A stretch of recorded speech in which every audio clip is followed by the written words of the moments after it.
2025米蘭車展呢，就喺上星期都差唔多已經結束啦。睇翻今年嘅車展呢，其實新車同埋改款嘅車輛數目呢，亦都唔算係太多。咁但係當中呢，亦都不乏一啲今年先有嘅獨特嘅亮點啊，同埋驚喜嘅。大家好，我係 V-Byte Plus 20騎士嘅 Francis， 今次我就同大家回顧下米蘭車展有啲咩令人驚喜嘅地方。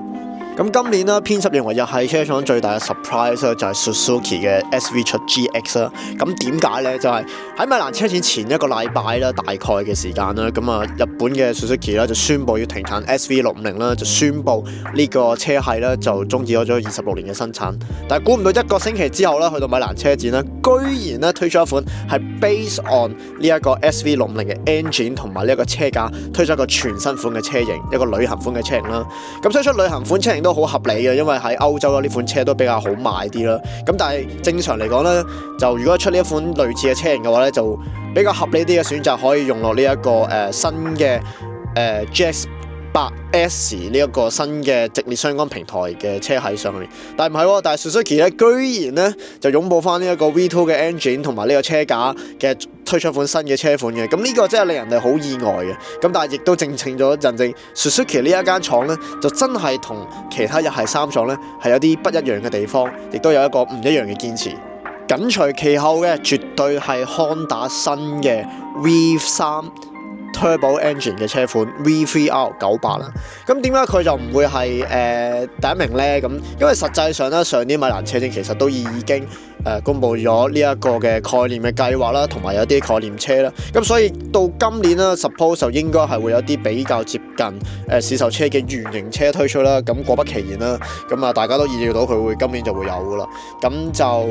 實際上睇影片同埋相嘅話呢，咁其實架車都見到好完整㗎啦，有個好完整嘅 engine 啦，車殼啊、外形啊、配備上面都有一個好直觀嘅模型俾你睇到㗎啦。咁我覺得佢距離市售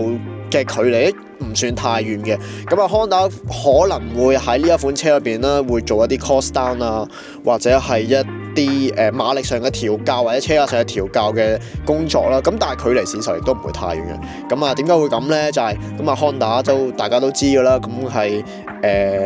好追求呢個性價比啊嘅一間公司嚟，咁所以可能到市售車佢有一啲地方需要考慮點樣去降低成本啊，令到個售價更加吸引。但我相信咧呢款車型咧，距離真係推出市場咧係唔會太遠嘅。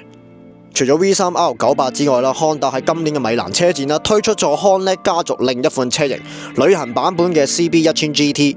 咁動力同埋車架咧一樣繼承自 Honda 1000，但係咧就搭載咗 Showa 嘅電子避震啦，能夠配合6軸嘅 IMU 同埋騎乘模式咧就自動調整阻尼，同時車架亦都針對雙騎同埋高速巡航進行咗加長同埋強化嘅，咁就令到務求咧喺長途旅行嘅時候咧提供更舒適嘅駕駛感覺。另外咧亦都配備咗5段嘅可調高風檔啦、原廠側箱、定速巡航同埋加熱手把，同時咧進退快排等嘅電控功能嘅。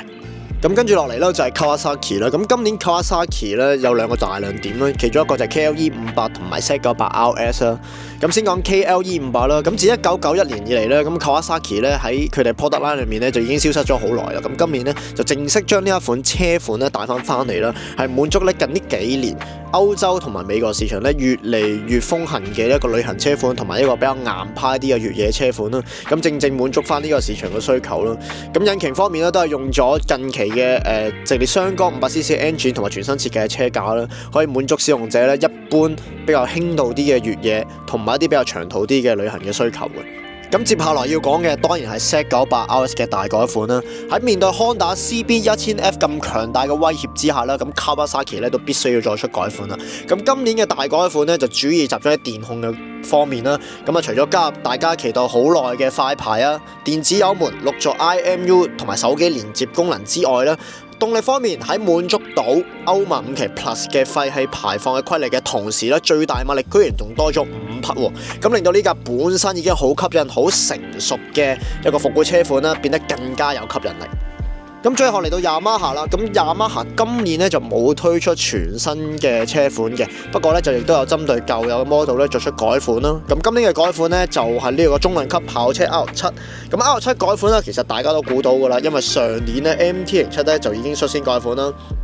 除咗更新咗呢一個全新嘅倒入式頭殼之外嘅話咧，電控亦都有重大升級嘅。咁理所當然啦，今年嘅 R7 咧電控方面咧亦都有重大升級啦。咁基本上都係繼承咗佢嘅大哥 R9 嘅電控系統嘅。咁啊，使用相同嘅 TFT Mon 啊，同埋呢一個使用者調校嘅動力模式啊、功能等等咧，都一併繼承落 R7 度嘅，令到呢一個本身好成熟嘅中量級跑車啦，咁啊有電控加持咧就更加有吸引力啦。最後 Yamaha 咧亦都俾咗少少驚喜嘅大家啦，推出咗呢個 TMS 25週年嘅版本啦，用咗呢一個獨特嘅配色嘅同時啦，車身各個部位咧亦都加入咗唔少紅色嘅地方做點綴嘅。不過最令人注目嘅地方咧就係咧，